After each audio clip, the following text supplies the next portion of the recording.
el siguiente video vamos a realizar el experimento llamado el generador de Van der Graaf. Nuestro equipo de trabajo está conformado por Nicolás Espinel, Camilo Laya y Sebastián Hernández.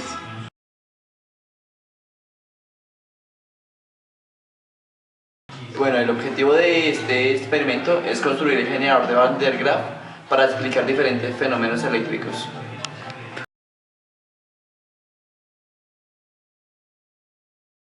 Los materiales para realizar el experimento son alambre de cobre, lata, caucho, motor, tubo, PVC, conductor eléctrico y una batería.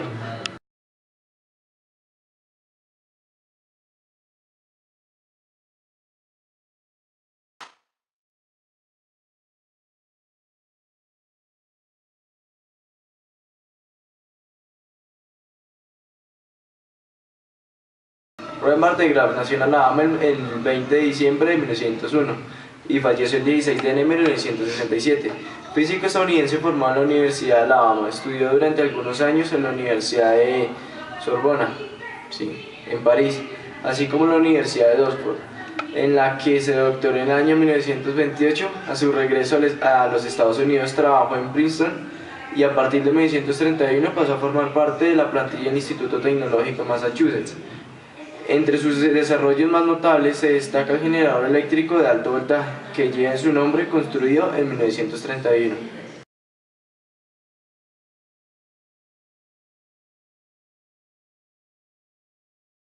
La explicación física del generador de Van der Graaf es la siguiente. En primer lugar, se electrifica la superficie de la polea inferior, es decir, la del motor, ya que la superficie de la polea y la cinta están hechas de materiales diferentes.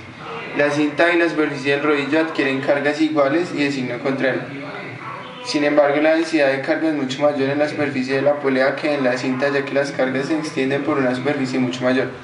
Si suponemos que hemos elegido los materiales de la cinta y la superficie del rodillo, de modo que la cinta adquiere una carga negativa y en la superficie de la polea una carga positiva, la aguja metálica se coloca cerca de la superficie de la cinta, a la altura de su eje. Se produce un intenso campo eléctrico entre la punta de la aguja y la superficie de la superficie de la polea. Las moléculas en el aire que están en el espacio entre ambas los elementos se ionizan, creando un puente conductor por el que circulan las cargas desde la punta metálica hasta la cinta. Las cargas negativas son atraídas hacia la superficie de la polea, pero en medio del camino se encuentra la cinta y se depositan en su superficie, cancelando parcialmente la carga positiva de la polea, pero la cinta se mueve hacia arriba y el proceso comienza de nuevo. Bueno, el campo producido por un conductor esférico se puede diferenciar por el teorema de Gauss, el cual afirma que el flujo del campo eléctrico a través de una superficie cerrada es igual al coeficiente entre la carga en el interior de dicha superficie dividido entre cierto coeficiente.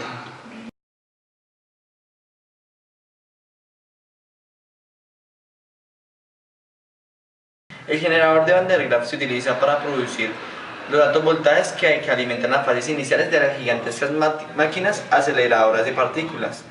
Y así producen de alguna forma colisiones y entre estas para obtener resultados experimentales como puede ser la masa y subproductos de los choques. Es una máquina también electrostática empleada en la física nuclear para producir tensiones muy elevadas. Los generadores de Van der Graaf están diseñados para no proporcionar más de un par de miliamperios de corriente, de modo que, como muchos, pueden darnos un pequeño calambre similar a los que nos pueden dar en las piernas después de hacer mucho ejercicio físico.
Como conclusión podemos determinar mediante este generador de Van de Graaff se puede determinar la energía electrostática mediante campos eléctricos.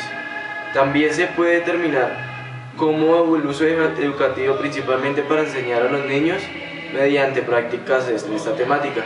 Y por último, se puede mencionar que también el generador de corriente constante, mientras que la batería es un generador de voltaje constante. Lo que cambia es la intensidad dependiendo de los aparatos que se conectan.